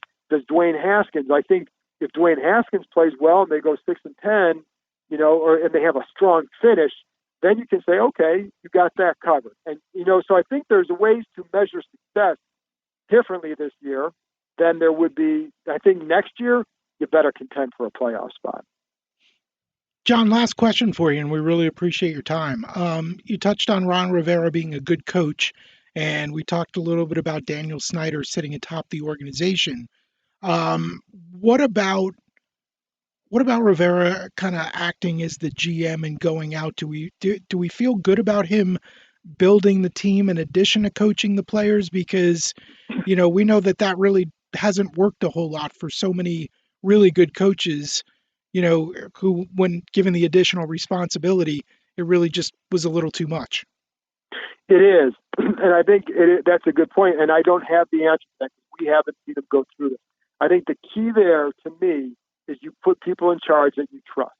And I think, Kyle Smith, the personnel guy, is really good. And I think Rivera seems to trust him. He hired a few people from Carolina, a few of whom are now Eric Blake, who's one of their college scouting directors. So that's, something that I think can help. Or, he's in the personnel department, sorry. But that's something that can help too. So you bring in people that you trust, and because you're going to have that. You cannot do it all. And, some coaches sometimes want that power, but they don't know what to do with it. They just don't want someone else having it over them. That's a tough way to go, right? So I think that remains to be seen because we haven't seen him go through a year and build that and take care of all you need to. I think this year has been difficult, especially the last several months for him, because he was handling things that he really shouldn't have been, like helping with the team name, et cetera. Things that like it's really above your pay grade. But they didn't have a team president at that point. So he was very happy when they hired Jason Wright because it took a lot of stuff off his plate, or the potential for stuff off his plate. Mm-hmm. So I think that helps him. But the key again is trust. You've got to trust those guys in the personnel department, and they have to, because one of the problems here the last couple of years is the lack of symmetry between the coaching staff and the front office. And a lot of that is going to go back to Bruce Allen and sometimes Daniel Snyder. But like a lot with Bruce Allen, there were a lot of times that things would be recommended that they would, coaches and players didn't want Zach Brown back. Bruce Allen brings him back. You know what I mean? Like this, you sign Josh Norman to a big contract, and then you put him in a system that doesn't always highlight what doesn't really play to his strengths all the time. So why did you do that? There's like always these mismatched parts at times. So you have to have better symmetry there, and I think it exists right now. So if that continues, then yes, I think he has a chance. And if it doesn't, then it's going to be a hard road. You like the podcasting as much as writing? I do, because I enjoy talking to people and I enjoy interviewing people, and I think that's the fun part about podcasting, when you are able to have a longer discussion with somebody. And sometimes it gets harder because you guys know this doing a show, but sometimes if you don't have, if you have 35, 40 minutes with somebody, you can dive into some more things and get to know them better and have a really strong interview. If it's a 10, 15 minute interview with a player, sometimes it's hard to go where you really want to go. But I do enjoy the podcast because you are able to provide another level of insight. And I like it because I can do some interviews with people that in a story, I may use one or two quotes from this person, but in a podcast, you're going to hear the whole 10 to 15 minute interview. So there are a lot of things that I just enjoy about it. And I'll be honest too, because when you write, all I'm doing with the podcast, I'm doing the same stuff I do as a writer. You research a topic or a person you're having on, you interview them. The beauty about the podcast is then you're done. As a writer, now I have to go transcribe and then write. So all the tough parts are still in front of me. I mean, I love writing, but I do like the podcast industry. Yes, very much. And once again, JohnKeimReport.com for the podcast. Thank you very much, guys. Thanks, appreciate it, John. Yeah. Thank you. Look forward to hopefully staying in touch. We'd love to have you on again. Absolutely. Thank you. John Keim, ESPN Insider. Covers the red. Wake up, Jamie. Jamie's got a lot going on. There's a few things going on. Yeah. But he was there. He was ready. He wasn't ready. Well, it just took a little extra second or two. It's a 5-second delay. Yeah. on the What does that even mean? 5-second delay. 5-second delay. 846-8255. Nick Pierce a little later on, but time for your calls. Call us now. Free for all Free Friday. for all Friday. We've talked holders for place kickers. We've talked NASCAR. Which you enjoyed the most so far? I just took my NASCAR. I mean, I think it's a dirty word. See, I was channeling my inner Rich. I think that's a dirty word. Rich is going with Jimmy Johnson tomorrow night. Go for it. Going for the 48 tomorrow. Rich says the 48 will win. Johnson. And will make the playoffs. All right, I'll go for that. Okay. Johnson. Double win. J. Go for it. Jimmy Johnson. Go for it.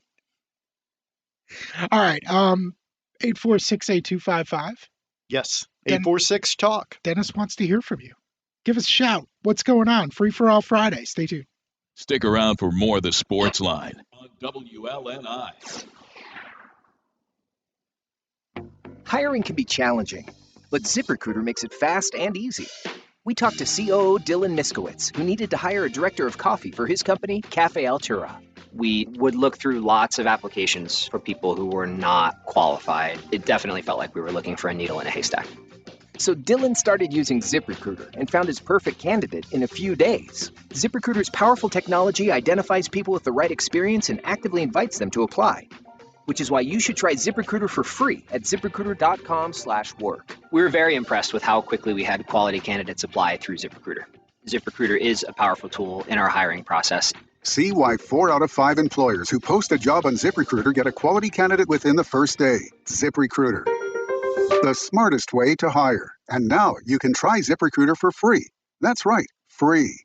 At ZipRecruiter.com/work. That's ZipRecruiter.com/work. ZipRecruiter.com/work.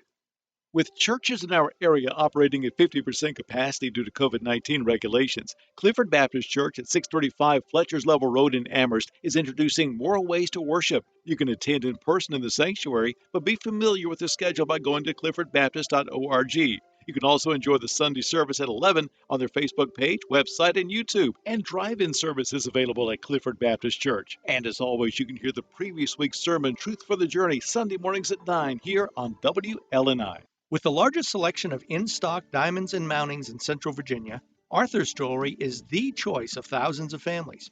Did you know that we are also a custom jewelry manufacturer? Hello, I'm Jim Messier, president of Arthur's Jewelry. Whatever your dreams or desire, the friendly, knowledgeable staff at Arthur's can help create your beautiful new item of jewelry. The perfect engagement ring, pendant, or earrings, we do it all. Come to Arthur's today and let us show you how easy it is to design your one-of-a-kind custom jewelry creation. The Rotary Club of Forest is proud to present the 3rd annual Field of Honor. Between August 29th and September 11th, more than 700 flags will wave along Graves Mill Road as a tribute to our past and present American heroes. And new this year, a special emphasis on healthcare heroes. Sponsor a flag in honor of your hero by visiting forestrotary.com. Listen to the Morning Line for special coverage of the Field of Honor, 105.9 WLNI. Local, Lynchburg, LNI. I want to thank my mommy for loving me so much, for taking me out to the park, for reading me books, for taking me to the doctor when I broke my foot in ballet rehearsal, for leaving me alone when I wanted to be alone. And now, as a grown-up, I'm thankful for being able to take care of you, my dear mom, for having the chance to take you to the park, for reading you those books we enjoy so much, for being able to take you to your therapies after you twisted your ankle, for understanding that sometimes you simply want to be alone. Roles change without us noticing. And in your new role, we help you help. Visit aarp.org/caregiving to get practical health and wellness tips to provide even better care for your loved one. Remember, visit aarp.org/caregiving. AARP. We help you help. A public service announcement brought to you by AARP and the Ad Council. WLNI Weather is brought to you by Mills Heating and Air Conditioning, a Coleman Products dealer. It's WLNI weather time. Here's WDBJ7. From WDBJ7, I'm meteorologist Ian Cassett. Could see some showers and thunderstorms overnight with increasing clouds otherwise and a low around 71 degrees. Saturday, the remnants of Laura pass overhead with showers and thunderstorms likely through the early afternoon with a high near 83 degrees. Wind gusts could reach up to 25 miles per hour. We're back. Actually, we didn't go anywhere. We're just sitting here. And I'm not even there. I'm recorded on digital something or other. You don't even know where I am. The Sportsline with Rich Roth and Dennis Carter.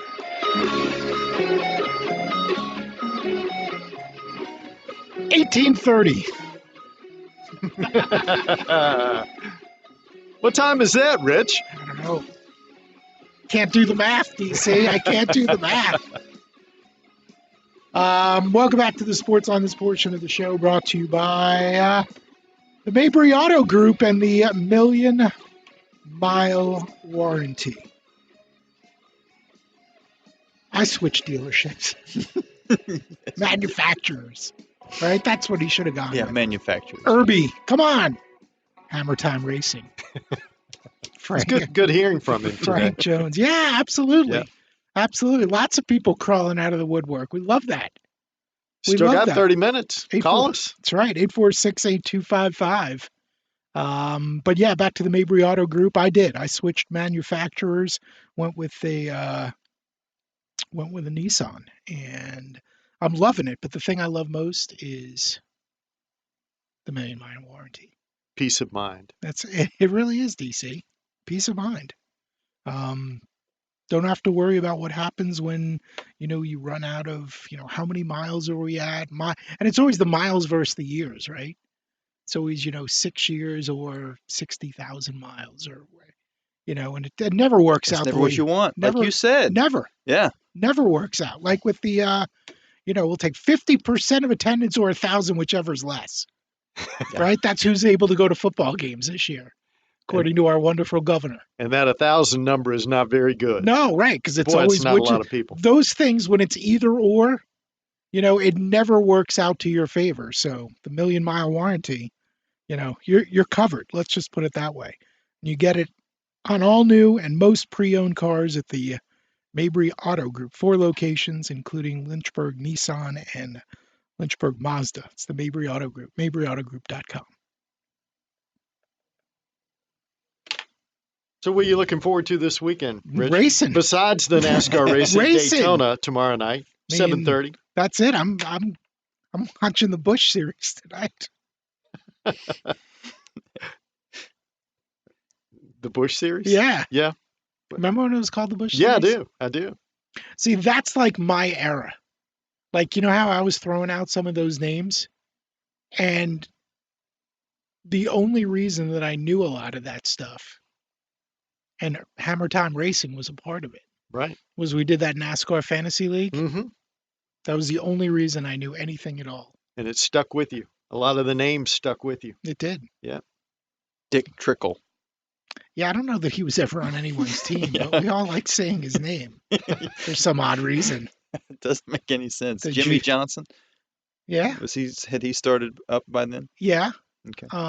The one thing that had the biggest impact, though, was I remember, was it Ernie Irvin who passed away? No. So, Davey Allison? Davey Allison. No, it was much. Is Ernie Irvin still alive? I believe he is, as far as I know. Yeah. Oh, boy. Yeah, I'm fairly certain he is still alive. There was a driver who passed away. I'm going to throw Larry under the bus, but Larry traded him to someone who didn't know. Oh, no. He had passed away. In a race? Like he was killed in a race? No, like during the week. Oh, okay. Did you find it? Is Ernie Irvin alive? Yeah, he's still alive. Yeah, he Ernie's did still have alive. a pretty bad head injury in a race, and I think that may be what cut his career short. Was that it? I don't know. That might have been it. That'd have been bad enough. I thought it was someone passed away. I just remember But I mean, it was, the accident involving Davey Allison. That was pretty Oh, here we go. bad, tragic. Here we go. some helper, I'm sure. Well, we can take all the help we can get. But it was, I mean, obviously it was a very competitive league for Yeah. Larry, very good guy, but, I think he was on the verge of not making the playoffs and needed to shake things up. You do what you got to do. Wow. Yeah, that's a little rough, though. That's a little rough. Mm-hmm. I don't think I've ever heard of a fantasy league where someone traded a dead guy.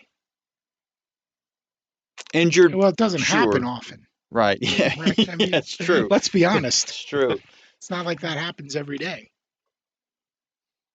But yeah, that was but that's my whole perspective on NASCAR. It was just everything back in that era. Right.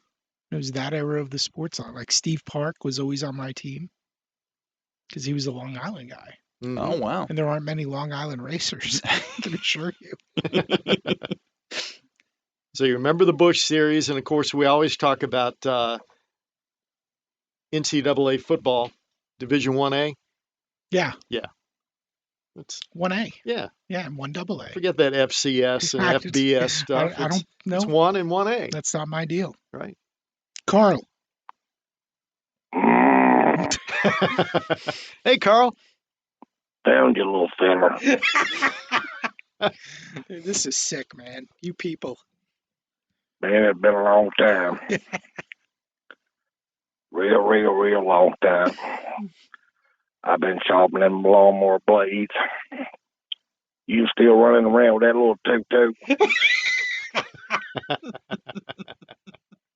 You got to let people in on your inside joke here, Carl. Carl is a caller from way back in the day. Yep. Back in them days, boy, I'm putting that in St. Asylum. What they movie called is me, they thought me I was nuts. Was it Sling Blade? Yeah. Okay. Yeah. Yeah, but I just want to say something about that old Dennis Carter there. That fella, I passed him going up the old 29, going to the old UVA football game one day, and he was just smiling all the way up there. And then I met him in the parking lot. And they were just driving around through the parking lot, looking for a place to park. And he was just still smiling. So thank you, Lord, I didn't have to hit him in the head with a saw blade or something. Yeah, thank the Lord. You got off easy that day. Yeah, I did. Did I find a parking spot? I think you did. Okay, good. I'm losing my freaking. It's been so long since I had to do this voice. I don't know if it's working worth a crap or not. It's a little rusty. I gotta admit. Yeah, I mean, it's been so long. I need to go back and watch Sling Blade tonight or something on Netflix. But yeah, I mean, it's all messed up. But it's great to have you guys on, and man, I missed it so much, and it's just great to have you. Like I said, great to have you guys back. We appreciate that, Carl. Thank you, man. All right, thank you, guys. Work on that, will you? Kaiser Blade. All right. I'm gonna go. I'm going in the house right now and going on Netflix, and I'm gonna pull it up. I might have some corona or something that's messing it all up. Let's hope get it worked out. Thank you, dude. Have a good weekend. Later, guys. You too. Man, I gotta say, we have had more calls from Appomattox today. That's great. They've been a little disturbing. Sling Blade. That's not to say anything negative about Appomattox. I love Appomattox. It's the home of the Raiders. There we go. Appomattox, great place to live. Good people in Appomattox. Perfect. Oh, DC, you just made a lot of people's nights. No doubt about it. No doubt about it. All right, you want to talk to Nick when we come back? Let's do. Nick Pierce. Nick Pierce, Liberty Flames. Next. More of the Sportsline right after this. So I wasn't really expecting to be in the market for a new vehicle recently, but an expensive transmission issue on my wife's SUV forced our hand, since it was no longer covered under warranty. After doing some research and test driving some cars, the choice for me was clear, the Nissan Armada. And the guys at Lynchburg Nissan made finding the perfect one for me a super easy experience, but the best part is it came with a Mabry million-mile warranty. No worries about transmission or powertrain issues for a million miles. Talk about peace of mind. Visit MabryAutoGroup.com for details. We're hearing the news of the devastation from Hurricane Laura in the Gulf Coast. Gleaning for the World is preparing to respond. Gleaning's president, Gene Smiley Mason, says this is what we do. Natural disasters do not stop, even during a pandemic. Gleaning for the World will be collecting items at Sam's Club on Ward's Road in Lynchburg. Go to gftw.org for the collection schedule. Items needed include snack foods, non-perishable goods, baby supplies, hygiene items, bottled water, juice, and paper products. Learn more about the donation schedule and donate online at gftw.org. Hi, it's Kenny Shelton for Thompson Brooks Insurance. I needed individual health coverage, and as you can imagine, these days that can get complicated. After talking to the team at Thompson Brooks Insurance, I'm set. Thompson Brooks Insurance brings Virginia residents the most affordable options and best health insurance coverage. I recommend you call Thompson Brooks Insurance today at 434-385-8500. 434-385-8500. Thompson Brooks Insurance. Planning today for tomorrow. Dear John, I was hoping it wouldn't come to this, but you've left me no choice. I'm leaving. Uncontrolled high blood pressure is really serious, and lately you seem to really not care. I've been there for you since day one, and I know you think I'm gonna keep ticking, but no, my friend, I can quit whenever I want. Why can't we get back to the good times, when we were more active and ate more healthy foods, and you checked on me every once in a while? Is that too much to ask? I don't want to leave, but unless you stop ignoring me, what else am I supposed to do? Remember, when I quit, you quit. Sincerely, your heart. Listen to your heart. Don't let it quit on you. Doing the minimum to control your high blood pressure isn't doing enough. High blood pressure can lead to a stroke, heart attack, or death. Get your blood pressure to a healthy range before it's too late. Find out how at heart.org/blood pressure. Check, change, control. A message from the American Heart Association, the American Stroke Association, and the Ad Council. When you were a little kid and you thought about what you wanted to be, teaching was at the top of your list. But things changed. And as you got older, teaching didn't seem like the best option anymore. So you're thinking you'll be something else. But what would your 12-year-old self say? Now you want to be a doctor. You don't think teachers save lives? 25 at a time. An actress? Try playing a different role every time the bell rings. How about a scientist? Ever heard of physics? Chemistry? Who do you think teaches that?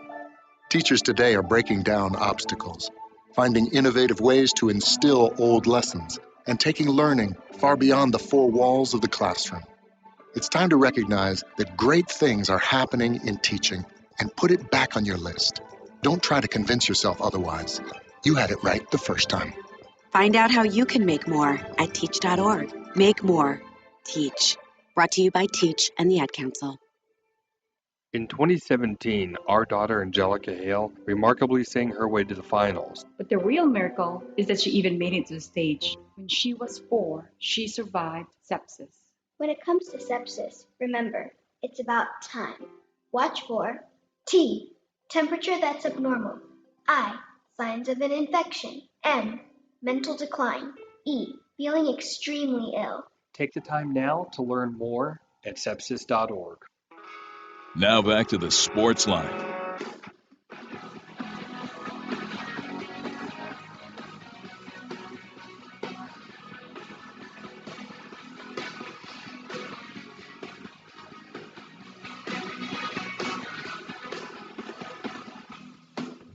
All right, DC, wrapping up a free-for-all Friday.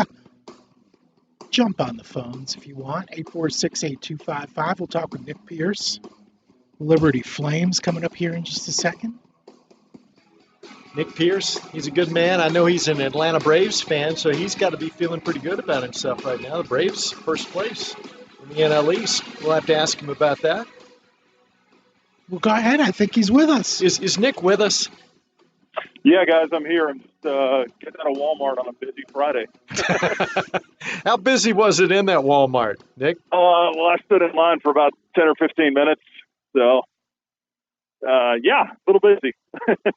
A Well, typical Friday. the worst is when you have to stand in line to go into a store. Have you ever had to do that? Not yet, actually. I was one place out of town. I think I was down at the beach a couple months ago, and there was a line outside of the Trader Joe's. That's the one. Yeah, and my nephew and I pulled in, and we saw the line. I was like, I don't think I want that peanut butter. What was it? Cookie butter. I was like, I don't think I want that Trader Joe's cookie butter that bad. So we just pulled out and kept going. But no, most places I've been, it hasn't been that bad. Nick, what's going on, guys? It's good to be back here. It's good to hear you guys. I've been listening to the show. You guys are sounding good. It's good to have you with us today, Nick, because I know we were talking about you being a big Atlanta Braves fan, and the Atlanta Braves sitting in first place right now in the National League East. Are you surprised that they're on top right now? Yeah, I heard you guys talking about that. In light of the injuries and the fact that 4 out of the 5 starting pitchers that they started this shortened season with are either hurt or no longer on the active roster, yeah, I'd say I am surprised. Robbie Irwin is going tonight for Atlanta and Philadelphia, and he's probably the number 2 or 3 starter right now. So that kind of gives you an idea. After Max Fried, there's not a whole lot else in that rotation that's reliable or, I guess, a known commodity. So, yeah, I guess from that standpoint, and also the fact that Ronald Acuna and Ozzie Albies have spent a bunch of time on the injured list. Freddie Freeman had COVID before the start of the year. I mean, a lot of stuff to go through, but you know what? A lot of people are dealing with injuries. I mean, I think I heard the Tampa Bay Rays have like 9 guys on the injured list, 9 pitchers. So wow. A lot of guys are going through it right now. We're talking with Nick Pierce, the voice of Liberty Flames baseball and also the Danville Braves. Nick, I guess you got in a few Liberty baseball games this year, but not many. And then, of course, the Danville Braves were wiped out. So I bet you're a sad puppy right now, aren't you? Yeah, there's been a few times in my life I've been a sad puppy. But How much do you miss baseball? Oh man, I miss it a ton. Just at least getting the major leagues back, being able to watch it on TV. That's been nice. But the last live baseball game that I was able to be at and call was March 11th, I think, when Liberty played at West Virginia.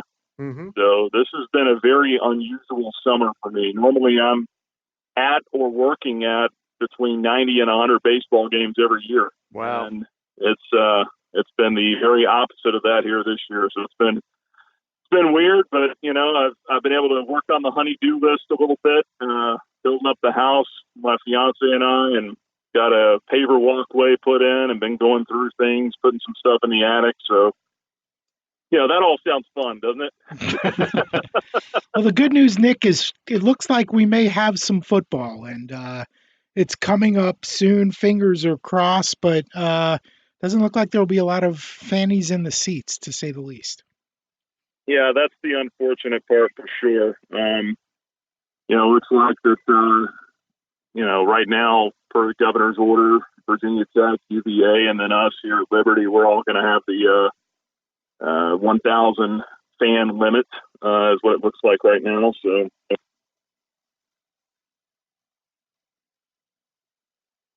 I just had another idea as we lost Nick. As we lost him. Like anytime we reference the governor, we go back to the beep button. Okay. Governor beep. Oh, there he Nick's back. Now Nick's back. All right, very good. Yeah, I don't know that there are many governor fans around here. Yeah, I was getting into my car and I switched over to Bluetooth, so I think I lost you guys there for a second, but I got you now. Yeah, you guys feel free to use the beep button on me whenever you want. I'd like to say that you haven't had to do that very often, but then I'd be lying. Nick, isn't it a shame when we're talking about 1,000 fans in a stadium the size of Liberty University, of Virginia Tech, UVA, huge stadiums, and we're talking about, a number so minuscule that it's depressing. Yeah, but what would be more depressing, Dennis, is not having the games at all. True. I'll take it. It's like everyone's asking me about the baseball season and if there's going to be an asterisk at the end of it.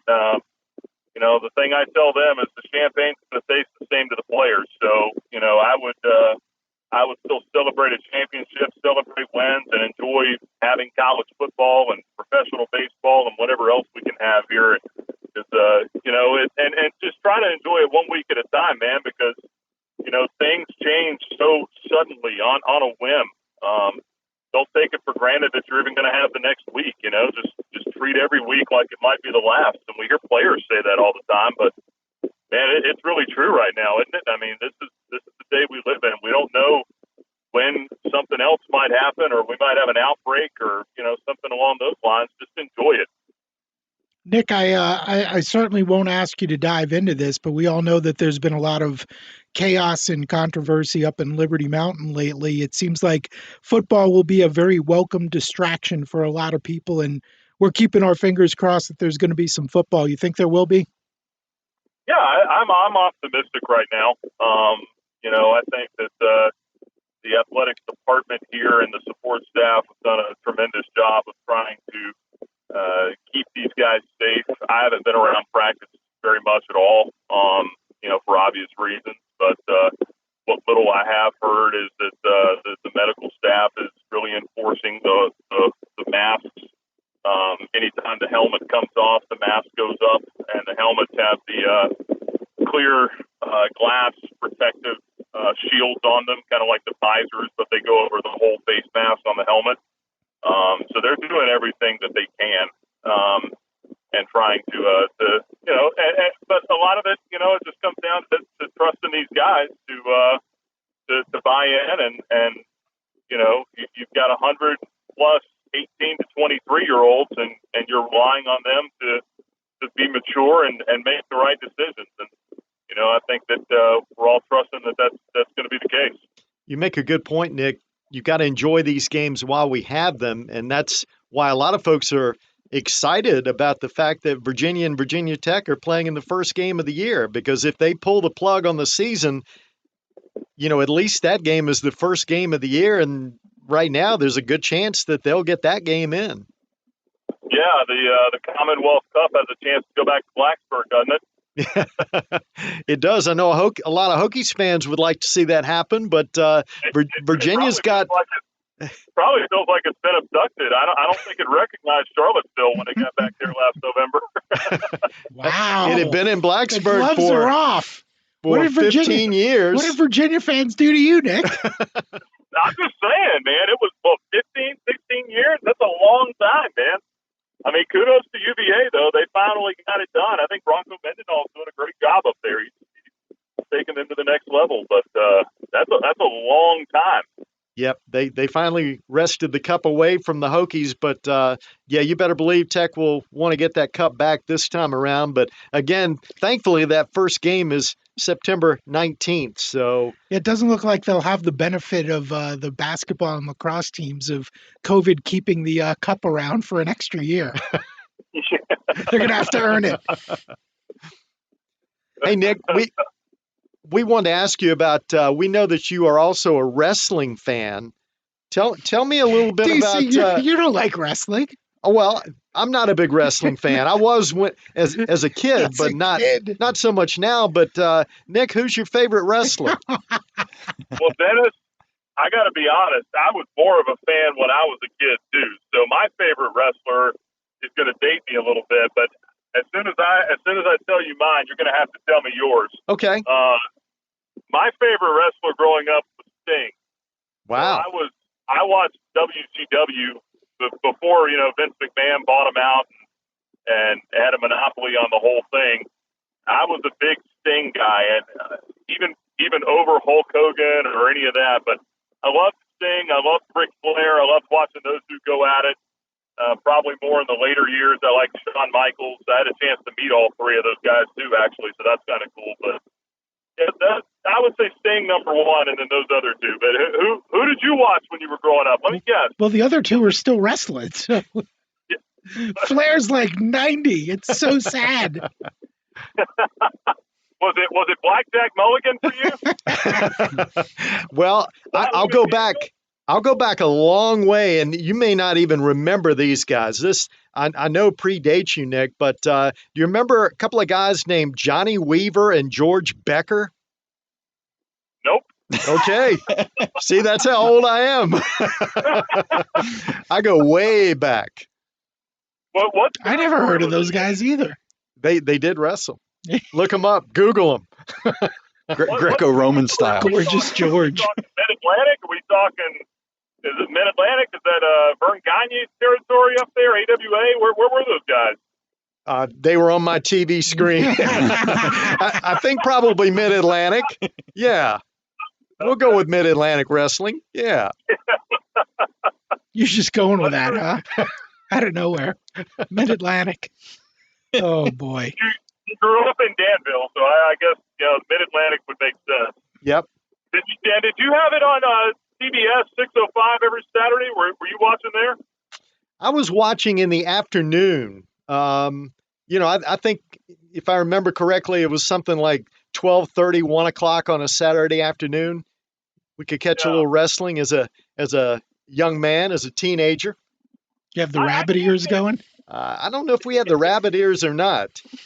It might have been. We definitely had the rabbit ears. But no, I can't get into it too much now, man. I mean, I tried to watch a little bit of SummerSlam the other day. It's just, even the way that they shoot the action now, the cameras, like they zoom in every time somebody hits somebody with a chair, and it makes me dizzy, man. Like I can't keep up with it anymore. Rich watched some of those SummerSlam. I did. I watched a bunch of it. Did you enjoy it? Yeah, it was all right. It was all right. My little guy's into it quite a bit.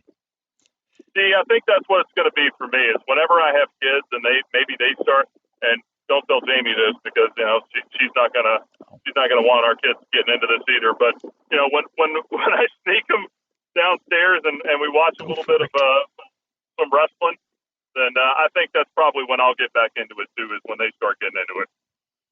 There you go. You got to do something about that vertigo that you got though. Getting dizzy every time you're watching it. That's not good. It's just the way that they shoot it now. Like they switch camera angles too much, and it's overproduced, man. It's hard for me to get into it. Look at me, the wrestling critic. Maybe that's what I should be doing. Nick Pierce joining us here on the Sportsline. Couple minutes left. Hey, Nick, what about the Liberty football team? I mean, obviously, a couple of big losses in Buckshot and Gandy Golden. Talk a little bit about how you're going to replace guys like that on offense. Well, still got the quarterback battle going on right now. I mean, the numbers are what they are. I mean, Antonio Gandy Golden's the all-time leading receiver, probably one of the 2 or 3 best players ever in the history of the program when it's all said and done. I mean, you can't replace him with one guy. It's got to be a collective effort. They do have some guys stacked with experience at receiver. Quarterback's going to be interesting. Is it going to be Malik Willis, the Auburn transfer? Is it going to be Chris Ferguson, the Maine transfer? Chris, a year older than Malik. Chris, a little more of a pocket passer, but he can run. He's pretty good at going through his progressions. Malik just hasn't really had a whole lot of experience yet in terms of starting, whereas Chris was playing a whole lot last year at Maine until he got hurt about midway through the season, actually right before Maine played Liberty. So I don't know. It's going to be interesting how this thing shakes out, but I definitely think Coach Freeze is going to go with one or the other primarily, and then maybe use the other in some different type of prepackaged, type of situation. So to answer your question, I don't know how you replace it other than just a collective effort. You're going to have to get a little bit more out of your running game, and maybe you don't get as many of those explosive plays up front like early in the season like you did last year, but it's just going to have to be a collective team effort. Everyone's going to have to absorb that. Nick, you mentioned your fiance. When's the big date? December 21st. Good Lord willing, and the creek don't rise, or the COVID don't rise, I guess. Let's hope the COVID goes away and goes away in a hurry. Yeah, no doubt. You talk about wrestling. I'd be willing to put COVID in a DDT right now and get rid of that. But here's hoping. Well, Nick, thank you, man. We appreciate the time as always. We'll absolutely stay in touch. Look forward to talking with you much more, and stay safe. Yeah, thanks a lot for having me on, guys. DC, it's great to hear you back on the airwaves. Appreciate that. Rich, I wish I could say the same for you. No, I'm just kidding. No, but seriously, it's great to have you guys on, and keep Jamie Hallman on.